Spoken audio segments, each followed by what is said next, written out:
Praise the lord. హల్లెలూయా. సర్వోన్నతుడైన యేసుక్రీస్తు నామములో మీ అందరికీ వందనాలు. అభిషేక స్వరం అనే మా కార్యక్రమంకు మరొకసారి మిమ్మల్ని అందరినీ ప్రేమపూర్వకంగా ఆహ్వానిస్తూ ఉన్నాను. ఈరోజు బైబిల్ గ్రంథంలోంచి కీర్తనల గ్రంథం 125వ కీర్తన మనం క్లుప్తంగా ధ్యానం చేసుకుందాం. ప్రియులారా, మొదటి వచనం, యెహోవా యందు నమ్మిక ఉంచువారు కదలక నిత్యము నిలుచు సియోను కొండవలే ఉందురు. ప్రియులారా, ఈ మొట్టమొదటి వాక్యం దేవుని యందు నమ్మికను గూర్చి వ్రాయబడుతోంది. ప్రియులారా, బైబిల్లో వాక్యం చదువుతున్నప్పుడు మనం నేర్చుకోవాల్సిన ఒక ప్రాముఖ్యమైన ఆధ్యాత్మిక అనుభవం ఏంటి అంటే, దేవుని యొక్క వాక్యానుసారముగా ఆ అనుభవాలు మనం నేర్చుకుంటూ ఉండాలి. ఈ వాక్యంలో చెప్పబడుతున్న మాట ఏంటంటే, యెహోవా యందు నమ్మిక ఉంచువారు అంటే దేవుని యందు విశ్వాసము కలిగిన వారు. ప్రియులారా, ఒక మాట చెప్తాను. ఒక వ్యక్తి మీద మనకి నమ్మకం ఎప్పుడు కలుగుతుంది? కొత్త వ్యక్తిని నమ్మలేం, ఒక్కసారి పరిచయంలో నమ్మలేం, ఏదో తెలిసినంత మాత్రాన నమ్మలేం. ఒక వ్యక్తిని నమ్మాలి అంటే ఆ వ్యక్తి గురించి పూర్తి అండర్స్టాండింగ్ ఉండాలి. ఆ వ్యక్తి క్యారెక్టర్ ఏంటి, ఆ వ్యక్తి ఎటువంటి వ్యక్తి, ఆ వ్యక్తి మంచోడా చెడ్డోడా, ఆ వ్యక్తి ఏదన్నా మనం ఇస్తే తిరిగి ఇచ్చేవాడా, ఇవ్వకుండా ఎగ్గొట్టి వెళ్ళిపోయేవాడా, ఆ వ్యక్తిని నమ్మచ్చా, ఆ వ్యక్తిని నమ్మి ఏదైనా చెప్పచ్చా, ఏదైనా మనం ఆ వ్యక్తితో చెప్తే ఆ వ్యక్తి తన గుండెలో పెట్టుకుంటాడా లేక అందరికీ చెప్తాడా? ఇలాంటివన్నీ చాలా లక్షణాలు ఉన్నాయి ప్రియులారా. ఇవన్నిట్లో మనకి మేలుకరంగా, మనకి నమ్మకంగా, మనకి భద్రతగా ఎవరైనా అనిపిస్తే అప్పుడు ఆ వ్యక్తి విషయంలో మనం నిర్ణయం తీసుకుంటూ ఉంటాం. ప్రియులారా, దేవుని విషయానికి వచ్చేటప్పటికి ఎందుకో ప్రజలు సింపుల్గా తీసేస్తారండి. నేను దేవుని నమ్ముతున్నాను, నేను దేవుని నమ్ముతున్నాను, నేను దేవుని నమ్ముతున్నాను. ఏం నమ్ముతున్నావు నువ్వు దేవుణ్ణి? ఎందుకు నమ్ముతున్నావు నువ్వు దేవుణ్ణి? అసలు దేవుడు ఎవరో తెలియకుండా నువ్వు ఎలా నమ్ముతావు? దేవునికి నీకు సంబంధం ఏంటి? దేవునితో నీ సమయం ఎంత సమయం వ్యక్తిగతంగా గడుపుతున్నావు? ప్రతిదినం ఎంత సమయం నువ్వు ప్రార్థన చేస్తున్నావు? ప్రతిదినం దేవునికి నీకు సహవాసం ఎంత జరుగుతోంది? దేవుని మనస్సు నువ్వెంత గ్రహించగలుగుతున్నావు? నిన్ను గూర్చి దేవునికి ఎంత తెలుసు? ప్రియులారా, దేవుని యందు నమ్మిక ఉంచుట అంటే నెంబర్ 1 దేవునికి దగ్గరగా మనం వెళ్ళుట, నెంబర్ 2 దేవునితో సహవాసం చేయుట, నెంబర్ 3 దేవుని గురించి మనం అర్థం చేసుకొనుట, నెంబర్ 4 ఆయన క్యారెక్టర్ మొత్తం స్టడీ చేసిన తర్వాత ఆయన ఏ విషయంలో ఆనందిస్తాడు, ఏ విషయంలో దుఃఖపడతాడు, ఏ విషయంలో సహాయం చేస్తాడు, ఏ విషయంలో సహాయం చేయడు, ఇలాంటివన్నీ మనకు తెలిసిన తర్వాత అప్పుడు దేవుని మీద ఆధారపడటమే అది దేవుని యందు నమ్మిక ఉంచడం అంటే ప్రియులారా. అంతేగాని ఆపద వచ్చినప్పుడల్లా నేను దేవుని నమ్మాను, కష్టం వచ్చినప్పుడు దేవుని నమ్మాను, అవసరత వచ్చినప్పుడు దేవుని నమ్మాను, అపాయాల నుండి బయటపడటానికి దేవుని నమ్మాను, ఇదంతా ఆపద మొక్కుల భక్తి ప్రియులారా. కానీ ఈ కీర్తనలో భక్తుడు రాస్తున్న ప్రత్యేకమైన మాట ఏంటంటే, యెహోవా యందు నమ్మిక ఉంచువారు కదలక నిత్యము నిలుచు సియోను కొండవలే ఉందురు. అంటే దేవుని యందలి నమ్మకంలో ఒక ధైర్యం ఉంది, దేవుని యందలి విశ్వాసంలో ఒక నిశ్చయత ఉంది, ఒక అండ ఉంది. అది ఏంటది? కదలరేకు అటువంటి వారు కొండలాగా, సియోను కొండలాగా ఉంటారట. నిత్యము నిలుచు సియోను కొండ. సియోను కొండ కదలదు, దాన్ని ఎవ్వరు కదిలించలేరు. ప్రియులారా, కదలక నిత్యము నిలుచు సియోను కొండవలే ఉంటారు. ఎవరు? నేను చెప్తున్నాను, ప్రార్థన చేసే వ్యక్తి, దేవునితో సహవాసం చేసే వ్యక్తి, వాక్యాన్ని పునాదిగా వేసుకుని ఆత్మీయ జీవితం కట్టుకున్న వ్యక్తి, బండ మీద ఇల్లు కట్టుకున్న వ్యక్తి. అవి కదలని అనుభవాలు. బైబిల్లో మనం గమనిస్తే కదలని అనుభవాల గురించి ప్రభు చెప్పినవి అవే. ఒక వ్యక్తి బండ మీద కట్టాడు ఇల్లు, ఒక వ్యక్తి ఇసుక మీద కట్టాడు. వానలు వచ్చినాయి, వరదలు వచ్చినాయి, గాలి విసిరి ఆ ఇంటిని కొట్టింది. 3 అనుభవాలు కొట్టబడ్డాడు. వానల చేత కొట్టబడ్డాడు. వానలు కొంచెం తట్టుకున్నాను అనుకునే లోపు వానలు పెరిగి ఆ నీళ్ల తాకిడి ఎక్కువై వరదలు వచ్చినాయి. వరదల చేత కొట్టబడ్డాడు. అయినప్పటికీ కొంచెం నిలదొక్కున్నాడు అనుకుంటే ఇప్పుడు గాలి విసిరి ఆ ఇంటి మీద కొట్టడం ప్రారంభించింది. ప్రియులారా, ఈ 3 అనుభవాలు కూడా భయంకరమైన అనుభవాలు. ఒక వ్యక్తి స్థానాన్ని కదిలించేవి, ఒక వ్యక్తి కనబడకుండా తీసుకొని వెళ్ళగలిగిన పరిస్థితులు, అతని ఉనికి లేకుండా చేయగలిగిన పరిస్థితులు. అటువంటి శ్రమలు, అటువంటి కష్టాలు, అటువంటి శోధనలు ఆ వ్యక్తి జీవితంలో వచ్చినా ఆ వ్యక్తి కదలడు. కారణం ఏంటో తెలుసా? ఈ వ్యక్తి కదలని పునాది మీద తన జీవితాన్ని కట్టుకున్న వ్యక్తి.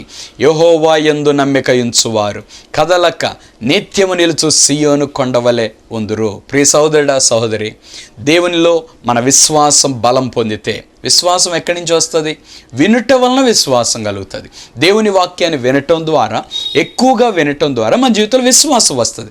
ఆ విశ్వాసం మనల్ని స్థిరపరుస్తుంది. ప్రియ సహోదరుడా, సహోదరి, నీ జీవితాన్ని ప్రభు స్థిరపరచాలని కోరుకుంటూ ఉన్నాడు. ప్రియులారా, ప్రభు చేతిలో మనం భద్రంగా ఉంటాం. ప్రభు చేతిలో మనం సురక్షితంగా ఉంటాం.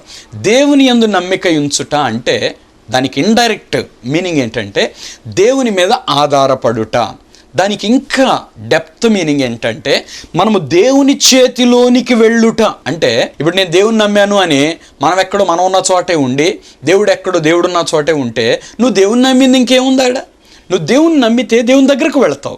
దేవుని దగ్గరకు వెళితే పూర్తిగా ఆయన రెక్కల క్రిందకు వెళ్ళిపోతావు. ఆయన చేతి నీడలో ఆయన నిన్ను ఇలా భద్రపరిచేస్తాడు. ఆయన చేతిలో నిన్ను భద్రపరిస్తే ఇంక నిన్నెవ్వరూ కదిలించలేరు. ఏ పరిస్థితులు కదిలించలేవు, ఏ వ్యక్తులు కదిలించలేవు, ఏ శక్తులు కదిలించలేవు. చీకటి శక్తులైన, చేతబడి శక్తులైన, మాంత్రిక శక్తులైన, దయ్యాలైన, ఎటువంటివైన లోకంలో భయం అనేది నీ దగ్గర కూడా రానేడు. ఎందుకంటే ఆయన నీతో ఉన్నాడు కాబట్టి నీకు ధైర్యం కలుగుతుంది, భయం కలగదు. ప్రియ సహోదరుడా, సహోదరి, మరి నీ జీవితంలో ఇటువంటి విశ్వాసం ఉందా? ఇటువంటి నమ్మకం ఉందా నీ జీవితంలో? నమ్మాను అంటే మనం ఎక్కడో ఉండి, దేవుడు ఎక్కడో ఉండి, దేవునికి మనం దూరస్తులుగా ఉండి నేను దేవుని నమ్మాను అంటే ఆ నమ్మకం వల్ల ఉపయోగం లేదు ప్రియులారా. అది నమ్మకమే కాదు అసలు. అంటే తెలియని దానిని నమ్మటం అంతే. దేవుడెవరో నీకు తెలియదు.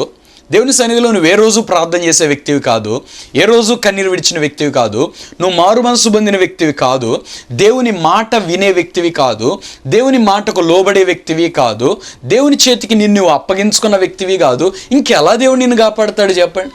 ఎలా కాపాడతాడు? నేను దేవుని నమ్మాను అంటావు. కానీ దేవుని నమ్మితే దేవుని చేతిలోకి రా. దేవుని నమ్మితే దేవుని రెక్కల క్రిందకి రా. దేవుని నమ్మితే దేవుని వాక్యానుసారంగా జీవించు. దేవుని నమ్మితే ప్రతిదినం ప్రార్థన చేయి. దేవుని నమ్మితే పట్టుదలతో దేవుడు నిన్ను దర్శించేంత వరకు దేవుని వెతికి పట్టుదలతో ప్రార్థన చేయి.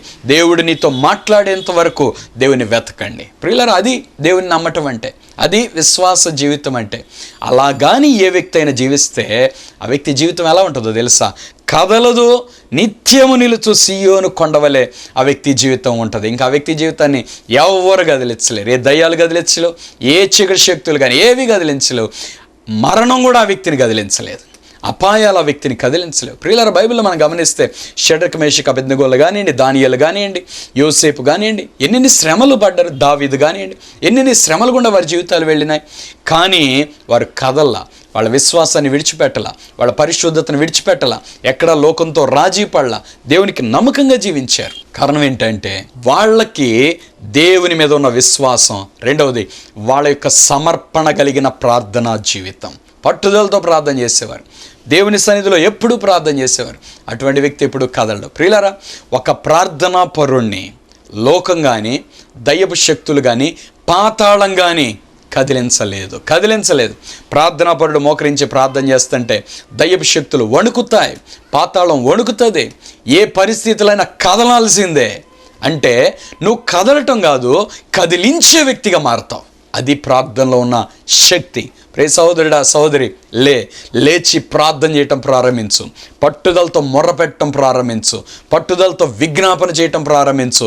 ప్రార్థన చేయటం ద్వారా దేవుని చేసే గొప్ప కార్యాలు మనం చూడగలుగుతుంటాం. ప్రియులరా, ఈ దినాల్లో ఆరాధన అని అనేక మంది పాటలు పాడుకుంటూ ఉంటా అన్నారు. కానీ మిమ్మల్ని ప్రశ్న అడుగుతాను, జాగ్రత్తగా వినండి. ఆరాధన చేసే ప్రతి దైవజనుడు, ఇప్పుడు మిమ్మల్ని ఆరాధనలో నడిపించే ప్రతి దైవజనుడు కొన్ని గంటల తరబడి మోకాళ్ళ మీద కన్నీరు గారుస్తాడు. ఈ సంగతి మీకు తెలుసా? కానీ బయట ఉన్న విశ్వాసులు ఏమనుకుంటారు తెలుసా? ఆ స్టేజ్ మీద దైవజనుడు ఆరాధనలో నడిపించిన ఆ 10 నిమిషాల్లో అంత దేవుని శక్తి దిగి వచ్చేటప్పటికి, ఆహా, ఆరాధనలో గొప్ప దేవుని శక్తి దిగి వస్తుంది కాబట్టి మనం కూడా పాటలు పాడదాం, మనం కూడా కేకలు వేద్దాం, మనం కూడా ఏదో చేద్దాం, వాయిద్యాలు వాయిద్దాం అనుకుంటున్నారు. కానీ బ్యాక్గ్రౌండ్లో ప్రార్థనా జీవితం లేదు. శక్తి లేని భక్తి అంటే ఇదేనండి. ఆరాధన చేసే ఎంతోమంది దైవజనులు నాకు తెలుసు ప్రియులారా. వాళ్ళు ఎలా కన్నీరు గారుస్తారో తెలుసా? వాళ్ళు ఎన్ని గంటలు ప్రార్థనలో ఉంటారో తెలుసా? అసలు వాళ్ళ ప్రార్థనా జీవితం ఏంటో తెలుసా మీకు? ఒక వ్యక్తిలో నుండి దేవుని శక్తి విడుదలవుతుంది అంటే దాని వెనక అతని కన్నీటితో నింపబడిన ప్రార్థనా జీవితం. కొన్ని దినముల తరబడి వారు చేసిన ఉపవాస ప్రార్థనలో ఇవి తెలియవు జనాలకి. కొన్ని గంటల తరబడి వారు కార్చిన కన్నీరు, వాళ్ళ మోకాళ్ళు కాయలు కాసిపోయి ఉంటాయండి, వాళ్ళ మోకాళ్ళు నల్లగా ఉంటాయి. ఎందుకంటే ప్రార్థనలో పోరాడి పోరాడి పోరాడి పోరాడి వచ్చారు. ఇప్పుడు ఆరాధనలో దేవుని యొక్క శక్తి వెల్లడవటానికి గల కారణం వారి ప్రార్థనా జీవితంలో వారు పొందుకున్న దేవుని యొక్క శక్తి. యేసుక్రీస్తు ప్రభు వారు కూడా ప్రియులారా ఆరోహణమై వెళ్ళబోయేటప్పుడు శిష్యుల్ని పిలిచి చెప్పిన మాట ఏంటంటే, మీరు పైనుండి శక్తిని పొందే వరకు యెరూషలేములో నిలబడి ఉండండి. ఏం చేశారు వాళ్ళందరూ మేడగదిలోకి వెళ్ళి ఉపవాసం ఉండి 10 రోజుల పాటు ప్రార్థన చేయటం ప్రారంభించారు. అప్పుడు పరిశుద్ధాత్మతో నింపబడ్డారు. అప్పుడు ఆ పరిశుద్ధాత్మ శక్తి చేత ప్రపంచాన్ని కదిలించడం ప్రారంభించారు. ఇదండి ప్రార్థనా జీవితం. నేర్చుకోండి ప్రియులారా. అంతేగాని పైన ఏదో సింపుల్గా దేవుని శక్తి ఏదో బలంగా దిగి వస్తుందని భ్రమలో బతకబాకండి. నువ్వు ప్రార్థన చేయని వ్యక్తివైతే నువ్వు దేవుని శక్తిని ఎన్నడూ చూడలేవు. నువ్వు ప్రార్థన చేయని వ్యక్తివైతే దేవుని యొక్క శక్తిని ఏ రోజు నువ్వు ఇతరులకు అందించలేవు. ఇది సత్యం. అందుకే ప్రియులారా ప్రార్థన చేయండి, పట్టుదలతో ప్రార్థన చేయండి, ఉపవాసం ఉండి ప్రార్థన చేయండి, గంటల తరబడి ప్రార్థన చేయండి, దేవుని యొక్క శక్తిని అనుభవించండి, దేవుని కార్యాలు చూడండి. అప్పుడు నువ్వు కథలో కదిలించే వ్యక్తిగా మారుతావు.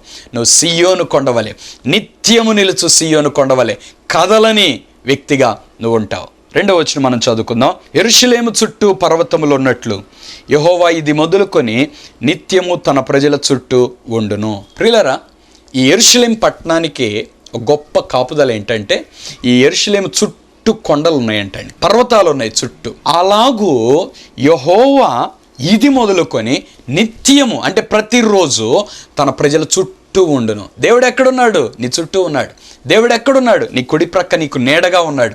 మరి నీతో ఉన్న దేవునితో నువ్వు మాట్లాడుతున్నావా? అందుకే పిల్లరా, మనం కూర్చున్నా, నడుస్తున్నా, నిలబడినా, ఏ పని చేస్తున్నా మనతో ఉన్న దేవునితో మనం మాట్లాడాలి, మనలో ఉన్న దేవునితో మనం మాట్లాడాలి. ఎప్పుడైతే మనం అలా దేవునితో మాట్లాడటం ప్రారంభిస్తామో దేవునితో ఆ సహవాసం బలపడతా వస్తుంది ప్రియులారా. అదే దేవుని యొక్క శక్తి.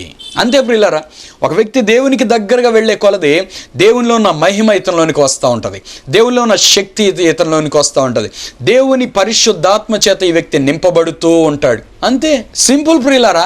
కొంతమంది బ్రదర్ నేను ఆత్మీయంగా ఎదగాలి అంటుంటారు.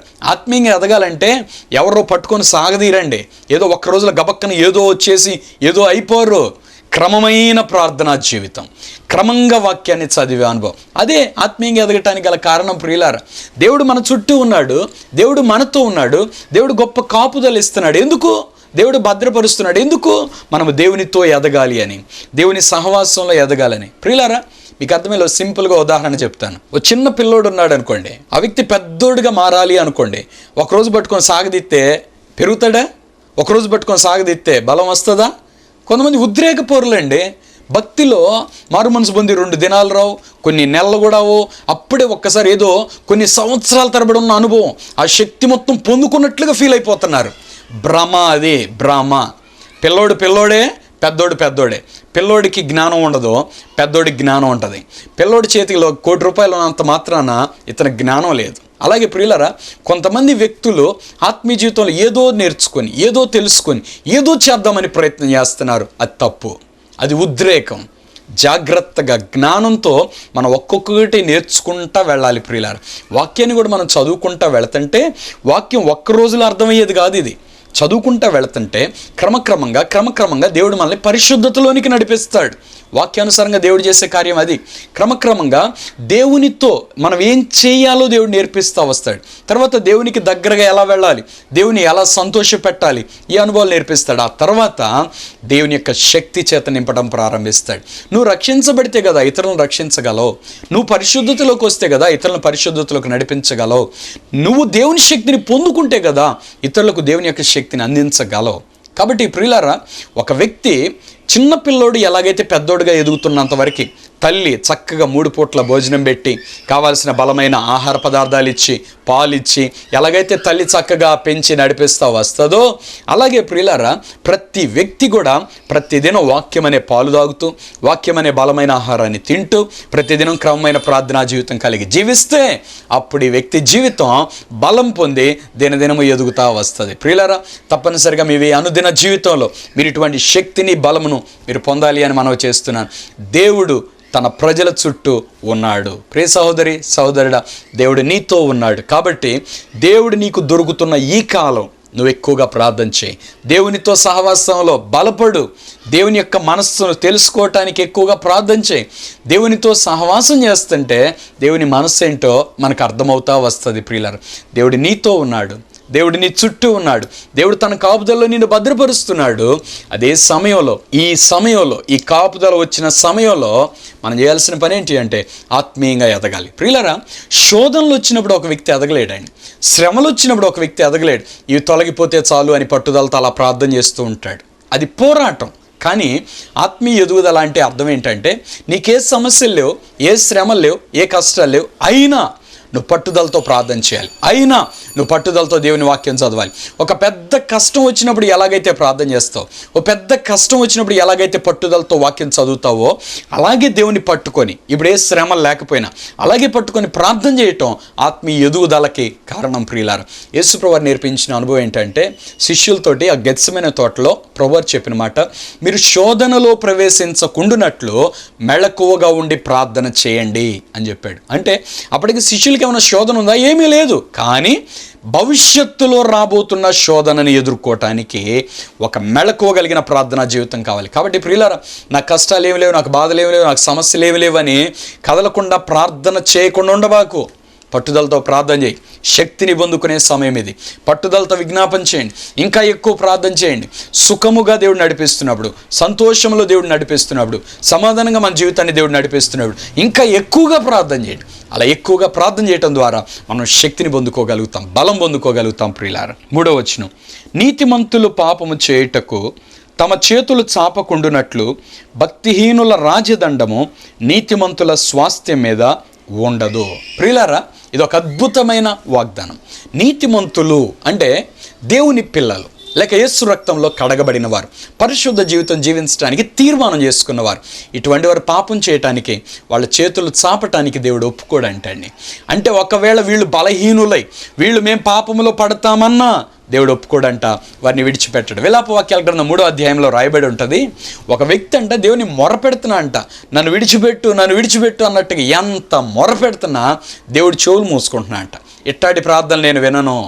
అంతేకాదు ఈ వ్యక్తి బయటికి వెళ్లకుండానట్లు బరువైన సంఖ్యలు వేసి అతన్ని బిగించాడంట, బంధించి పెట్టాడట. అక్కడ రాయబడుతున్న అనుభవాలు ప్రియులరా, విలాపవాక్యాల గ్రంథం 3వ అధ్యాయంలో రాయబడుతున్న అనుభవాలు చాలా అద్భుతమైన అనుభవాలు. మొదటి నుంచి కానీ చదువుకుంటా వస్తే ఒక వ్యక్తిని దేవుడు ఎంత కాపాడతాడనే విషయాలు అక్కడ అద్భుతంగా కనబడతా ఉన్నాయి.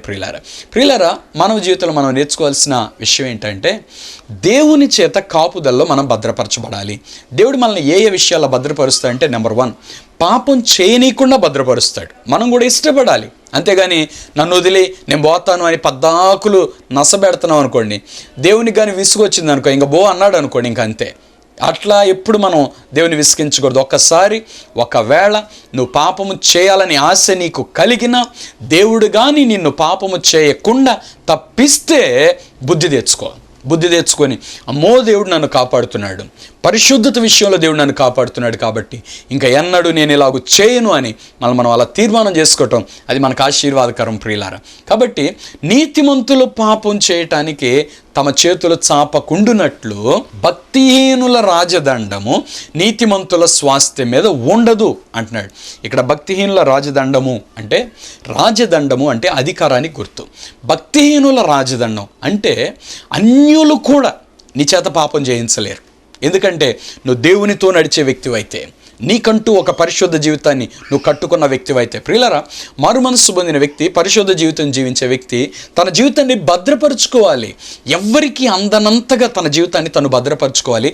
మన జీవితాన్ని మనమే కట్టుకోవాలి, మన జీవితాన్ని మనమే కాపాడుకోవాలి. ప్రియులారా, ఆ భక్తిహీనుల రాజదండం నీతిమంతుల స్వాస్థ్యం మీద ఉండదు అంటున్నాడు. దీనికి మరొక అర్థం ఏంటంటే, ఒకవేళ సాతానే స్వయంగా వచ్చి నేను శోధించినా నువ్వు పాపంలో పడవు, ఎందుకంటే దేవుడు నేను కాపాడేస్తాడు. నిజంగా ప్రియులారా, ఒక వ్యక్తి పరిశుద్ధుడిగా జీవిస్తే, యవ్వన కాలంలో దేవునికి కానీ తన జీవితాన్ని అప్పగిస్తే, అతడు ఏ పాపం చేయకుండా దేవుడు ఖచ్చితంగా కాపాడతాడు. ఒకవేళ ఇతను వెళ్ళే పరిస్థితుల్లో పాపము ఉన్నా దాన్ని దేవుడు తప్పించేస్తాడు, అక్కడ దారిని దేవుడు సరళం చేస్తాడు. పాపము అంటకుండా దేవుడు ఎత్తి పట్టుకొని నడిపించటం దేవునికి సాధ్యమే. ప్రియ సహోదరుడా, సహోదరి, యవనస్తుడా, యవనస్తులు తప్పక తోటిల్లుదురని లోకంలో కొంతమంది చెప్తూ ఉంటారు. అంటే యవన కాలంలో ప్రతి వ్యక్తి పాపం చేస్తాడు, కాబట్టి మీరు కూడా ఖచ్చితంగా పాపం చేస్తారు అని కొంతమంది వ్యక్తులు ఏం చేస్తారంటే, యవన కాలంలో మారు మనసు పొందటానికి, బాప్తిస్మం పొందటానికి ఒప్పుకోరు. ఇప్పుడే వద్దు, తర్వాత పొందుదు, తర్వాత చూద్దాం, ఇలా చెప్తూ ఉంటారు. లేదు ప్రియులారా, ఒక వ్యక్తి యవన కాలంలో కాడి మోస్తే అది ఆ నరునికి మేలు అని దేవుని యొక్క వాక్యం చెప్తుంది. అతని మీద దాన్ని మోపిన వాడు యెహోవాయే అని చెప్తుంది. అలాగే 1 యోహాను పత్రికలో రాయబడుతున్న మాట ఏంటి అంటే, యవనస్తులారా, మీరు బలవంతులు, మీరు దుష్టుని జయించి ఉన్నారు అని చెప్తున్నాడు. అంటే ఇక్కడ ఒక జయ జీవితం ఉంది యవన ప్రాయంలో, అదే సమయంలో ఓడిపోయే జీవితం ఉంది. ప్రియులారా, ఓడిపోయిన వ్యక్తి ఏమో సాతాను అధికారం క్రిందకు వెళ్ళిపోతున్నాడు. అంటే భక్తిహీనుల రాజదండము క్రిందకు వెళ్ళిపోతున్నాడు. అంటే సాతానికి ఆ వ్యక్తిని తన అధికారంలో బంధించేస్తున్నాడు. అదే ఈ వ్యక్తి దేవుని అధికారంలోనికి కానీ వస్తే ఈ వ్యక్తి మీద సాతాను అధికారం ఉండదు. ప్రియులారా, మీకు ఉదాహరణగా ఒక మాట చెప్తాను. ఇప్పుడు మనం ఉన్న ఈ దేశంలో ఈ దేశపు అధికారం మన మీద ఉంటుంది, కానీ పరాయి దేశం యొక్క అధికారం మన మీద ఉండదండి. ఎందుకంటే మనం ఉన్న ప్రాంతం వేరు, మన రాజు వేరు, మన నాయకుడు వేరు. అలాగే ప్రియులారా, దేవునితోటి మీరుంటే, దేవుని అధికారానికి మీరు అప్పగించుకుంటే, దేవుని ఏలుబడిలో మీరు కొనసాగుతూ ఉంటే, నీ రాజు దేవుడు ఇక సాతాను నిన్ను దగ్గర కూడా రాలేడు, నిన్ను తాకలేడు, నిన్ను శోధించలేడు, నేను ఏ రీతిగా నాశనం చేయలేడు, ఈవెన్ నీ చేత పాపం కూడా చేయించలేడు. నిజంగా ప్రియులారా, చాలామంది దేవుని పిల్లలు వారు తెలియజేసిన సాక్ష్యాలు, వారి యవ్వన ప్రాయంలో బలహీనపడిన క్షణాలు ఉన్నాయి, కానీ దేవుడు తప్పించిన క్షణాలు ఉన్నాయి. ఏ స్థితిలోనూ పాపంలో పడిపోకుండా, ఒకవేళ చిన్న తప్పిదాలు జరిగినా వాటిలోంచి మరలా దేవుడు బయటికి లాగి వారిని పరిశుద్ధపరచి, వారిని పవిత్రులుగా చేసి, వారిని ఉన్నతమైన స్థానంలో దేవుడు నిలబెట్టిన సందర్భాలు ఎంతోమంది యవనస్తుల జీవితాల్లో ఉన్నాయి. నీతిమంతులు తమ చేతులు పాపం చేయటానికి చాపకుండునట్లు భక్తిహీనుల రాజదండం నీతిమంతుల స్వాస్థ్యం మీద, వారి జీవితం మీద ఉండదు అని దేవుని యొక్క వాక్యం స్పష్టంగా చెప్తుంది. ప్రియ సహోదరి, సహోదరుడా, ఇంత గొప్ప కాపుదల, ఇంత గొప్ప భద్రత, ఇంత గొప్ప నాయకత్వం దేవుని చేతిలో ఉంది. రండి దేవుని చేతి క్రిందకి, రండి దేవుని రెక్కల నీడకి, మీరు సురక్షితంగా ఉంటారు. ప్రియులారా, దేవుడు మిమ్మల్ని భద్రపరుస్తాడు. శత్రువు ఇక మిమ్మల్ని తాకలేడు, శత్రువు మీ దగ్గర కూడా రాలేడు, మిమ్మల్ని చూసి పారిపోతాడు ఇక శత్రువు. 4వ వచనం, యెహోవా మంచివారికి మేలు చేయము, యథార్థ హృదయులకు మేలు చేయము. ప్రియులారా, దేవుడు ఎప్పుడు కూడా మంచివారికి మేలు చేస్తాడు, యథార్థవంతులకు దేవుడు మేలు చేస్తాడు. ప్రియ సహోదరి, సహోదరుడా, నువ్వు యథార్థంగా జీవిస్తున్నావా? అందరికీ మేలు చేసిన వ్యక్తిగా ఉన్నావా? కానీ ఇప్పుడు ఒకవేళ అందరినీ కీడు చేసే పరిస్థితిలో నువ్వు ఉన్నావా? చాలాసార్లు ప్రియులారా, మానవ జీవితంలో కొంతమంది వ్యక్తులు ఇదే అనుభవాల గుండా వెళుతూ ఉంటారు. అందరికీ మేలు చేస్తారు, కానీ ఎందుకు అందరూ వీళ్ళకి కీడు చేస్తారు? ప్రియులారా, మీకు శుభవార్త, వీళ్ళందరూ మీకు కీడు చేసినా దేవుడు మీకు అన్యాయం చేయడు, దేవుడు నిన్ను ఆశీర్వదించబోతున్నాడు. ఇలాంటి దుష్టులందరినీ నీకు దేవుడు దూరం చేయబోతున్నాడు. ఇలాంటి వారికి అందనంత ఎత్తులో దేవుడు నిన్ను పైన ఉంచబోతున్నాడు. ఇక వాళ్ళు మరలా నీ మొహం చూడరు, మరలా వాళ్ళు నీ దగ్గరికి రారు. దేవుడు నిన్ను పై స్థానంలో పెట్టేస్తాడంతే. నిజంగా ప్రియులారా, కొన్నిసార్లు ఎవరు మంచోళ్ళో ఎవరు చెడ్డోళ్ళో అర్థం కాక వాళ్ళు నటించే నటనకి మనం మోసపోయి వాళ్ళకు మేలు చేస్తాం, కానీ ఆ తర్వాత వాళ్ళకి పెద్ద ద్రోహులుగాను, దొంగలుగాను, మన మీదే నా సాడీలు చెప్పేవాళ్ళు కానీ, మనకి వెనకే గోతులు తవ్వేవారు కానీ ఉంటారు. ఇది మానవ జీవితంలో అక్కడక్కడ జరుగుతూ ఉంటాయి ప్రియులారా. కానీ జాగ్రత్త, దేవుడు నీకు తోడుగున్నాడు, దేవుడు నిన్ను విడిచిపెట్టలేదు, దేవుడు నీకు మేలు చేస్తాడు, మంచి వారికి మేలు చేస్తాడు, యథార్థవంతులకు దేవుడు మేలు చేస్తాడు. ఖచ్చితంగా దేవుడు నీకు మేలు చేస్తాడు. త్వరలో నీ మేలు నువ్వు చూడబోతున్నావు. ప్రభు నిశ్చయంగా నేను ఆశీర్వదించబోతున్నాడు. ప్రార్థన చేయి. ప్రభువా, నేను చేసిన మేలు జ్ఞాపకం చేసుకో, నా నీతిని జ్ఞాపకం చేసుకో, నా యథార్థతను జ్ఞాపకం చేసుకో అని మీరు ప్రార్థన చేయండి. వాళ్ళు చేసిన కీడును జ్ఞాపకం చేసుకోబాకండి, వాళ్ళు చేసిన ద్రోహాన్ని జ్ఞాపకం చేసుకోబాకండి. ఎందుకంటే వాళ్ళు చేసిన కీడు, వాళ్ళు చేసిన ద్రోహం ఇవి జ్ఞాపకం చేసుకుంటే మీకు విశ్వాసానికి బదులు మీ మనస్సంతా గలిబిలైపోయి ఏడుపు వచ్చి, కోపం వచ్చి, గందరగోళం అయిపోతూ ఉంటుంది. అంటే అర్థం ఏంటంటే సాతాను మిమ్మల్ని దాడి చేసి మిమ్మల్ని నాశనం చేస్తున్నాడు. మీ విశ్వాసం పోతుంది, ప్రార్థనా జీవితం పోతుంది. అప్పుడు దేవుడిచ్చిన వాగ్దానాలు నెరవేరుతాయో నెరవేరు అని అనుమానం వస్తుంది. ఈ పరిస్థితుల్లో ఒక వ్యక్తి దేవుడు చేసే కార్యాలు అనుభవించలేడు. అందుకే సాతాను మనస్సులో ఆ వెగటు లేదంటే ఆ వ్యతిరేకత, ఆ బాధని కలిగిస్తాడు. అందుకే యేసుప్రభు చెప్పాడు, మీరు చింతపడద్దు. మీరు చింతపడి మూరెడు ఎక్కువ చేయలేరు, మూరెడు తక్కువ చేయలేరు. మరి ఇంకా మీరెందుకు దిగులు పడటం? వాళ్ళని కీడు చేశారా? నువ్వు మౌనంగా ఉండు, నేనున్నాగా, నేను చూసుకుంటా. నువ్వు మౌనంగా ఉండు. వాళ్ళని కీడు చేస్తున్నారు, మరలా వాళ్ళ కంటికి కూడా నువ్వు కనిపించో, మరలా వాళ్ళకి అందనంత ఎత్తుకు దీన్ని నేను తీసుకొని వెళ్ళిపోతాను. దేవుడు చేసే కార్యం ఇదే. ప్రియ సహోదరుడు, సహోదరి, నేర్చుకోండి ఈ ఆత్మీయ పాఠాన్ని. ఈ రోజు నుంచి మీరు చేయాల్సిన ఒక పని, వాళ్ళ మీద ఉన్న ద్వేషాన్ని పూర్తిగా తీసివేయండి. ఇంకో మాట చెప్తున్న, వారిని క్షమించండి, వాళ్ళని దీవించండి, మనస్ఫూర్తిగా వాళ్ళని దీవించండి.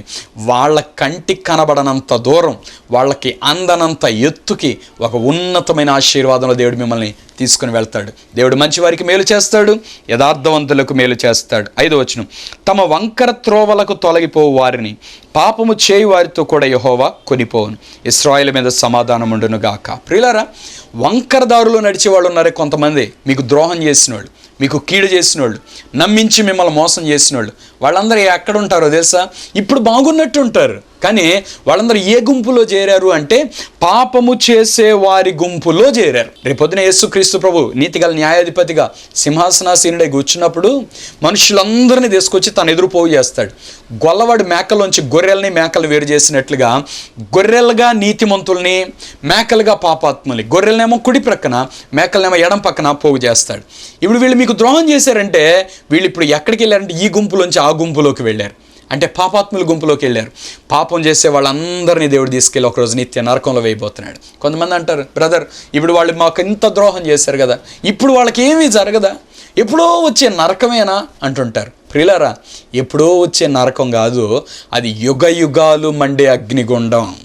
దేవుడు ప్రేమించి ప్రతి మనిషికి కొంత టైం ఇస్తున్నాడు. దీర్ఘశాంతం గల దేవుడు, తొందరపడి ఎమ్మటే కొట్టే దేవుడు కాదు.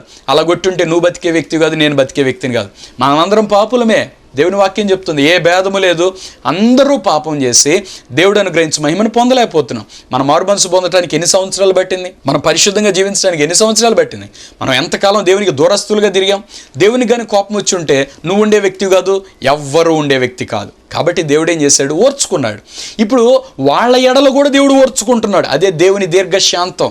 అంటే దేవుడు కనిపెడతా ఉన్నాడంట. మారు మనసు పొందుతాడా? పశ్చాత్తాపడతాడా? అయ్యో, పాపం వల్ల వచ్చే భయంకరమైన నిత్య నరకం ఉంది, ఆ నరకంలో పడిపోతాడేమో, ఆ వ్యక్తిని ఎలాగైనా తప్పించాలి, పశ్చాత్తాపడితే బాగుండు, దిద్దుకుంటే బాగుండు అని దేవుడు ఎదురు చూస్తూ ఉంటాడట. నిత్య నరకం అంత భయంకరమైంది ప్రియులారా. యుగ యుగాలంటే కొన్ని వేల సంవత్సరాలు. ఇంకా భూలోకంలో గట్టిగా ఒక మనిషి బ్రతికితే 30 లేక 40 సంవత్సరాలు బ్రతుకుతాడు అంతే. కానీ అంటే పాపం చేసిన తర్వాత నేను చెప్తుంది, చిన్నప్పుడు పీరియడ్ అమాయకత్వంలో వెళ్ళిపోతుంది, యవ్వన కాల పీరియడ్ ఏదో లోకంలో ఎంజాయ్ చేద్దాం అన్నట్లు వెళ్ళిపోద్ది.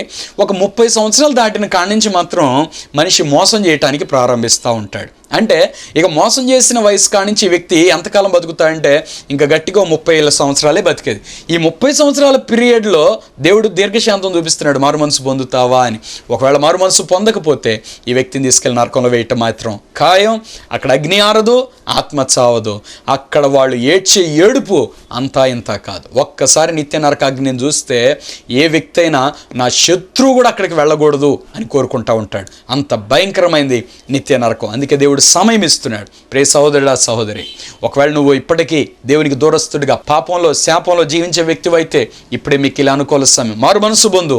నువ్వు మారు మనసు పొందితే, దేవుని కుమారుడు అయితే సమాధానాన్ని దేవుడిస్తాడు. ఇశ్రాయేలు మీద సమాధానం ఉండునుగాక. ప్రియులారా, బాధింపబడిన మీకు దేవుడు సమాధానం ఇస్తాడు, మేలు చేస్తాడు. బాధపడుతున్న మీకు సమాధానం ఇస్తాడు, దేవుడు మేలు చేస్తాడు. బాధ పెట్టిన వారికి మాత్రం శిక్ష తప్పదు. ప్రార్థన చేసుకుందాం. తల వంచి కళ్ళు మూసుకోండి. మీ కొరకు చిన్న ప్రార్థన చేస్తాను. మహాపరిశుద్ధుడైన తండ్రి, ప్రేమ కలిగిన ప్రభువా, మా జీవితంలో ఎన్నో ఒడిదుడుకులు, ఎన్నో కష్టాలు, ఎన్నో నిందలు, ఎన్నో అవమానాలు తండ్రి, ఎన్నో ద్రోహాలు తండ్రి. ఇటువంటి పరిస్థితుల్లో ప్రభువా నువ్వు మాకు అండగా నిలబడుతున్నావు. అందుని బట్టి స్తోత్రాలు. మా ప్రార్థనా జీవితాన్ని బలపరచండి, మా విశ్వాసాన్ని బలపరచండి, పట్టుదల కలిగిన ప్రార్థనా జీవితం మాకు నేర్పించండి. ప్రభువా నువ్వు మేలు చేసే దేవుడు, కనిపెట్టుకుని ఉండి నీ చేత మేలు పొందే కృప మీరు మాకు దయచేయండి. ఈ కార్యక్రమం చూస్తున్న మా ప్రియులలో ఎంతమంది మోసపోయి ఉన్నారు, ఎంతమంది నమ్మక ద్రోహాన్ని అనుభవించారు, ఎంతమంది ప్రభువా వారి జీవితంలో భయంకరమైన వేదనలు, శోధనలు అనుభవిస్తూ ఉన్నారు. బిడ్డలందరినీ విడిపించండి. యథార్థవంతులందరికీ మేలు చేయండి, మంచివారందరికీ మేలు చేయండి. బిడ్డల కన్నీరు తొడవండి, బిడ్డలను ఆదరించండి, సహాయం చేయండి, దీవించండి ప్రభువా. వీళ్ళ జీవితంలో గొప్ప కార్యాలు జరిగించి దీవించి బలపరచుమని యేసు నామములో ప్రార్థిస్తున్నాను తండ్రి, ఆమేన్. మీ కానుకలు, మీ ప్రేమపూర్వకమైన విరాళాలు మాకు పంపించటకై మా account number 115894442996, State Bank of India, IFSC code SBIN 00032726. మీరు మమ్మల్ని సంప్రదించటకై మా చిరునామా pastor M. John Wesley, Abhishek Agni ministries, Redla Bazar, పాత గుంటూరు, గుంటూరు. Pin number 522001. మీ ప్రార్థన అవసరతలు మాకు తెలియపరచుటకై మా సెల్ నంబర్ 88367676, మరి యొక్క నంబర్ 7075159777.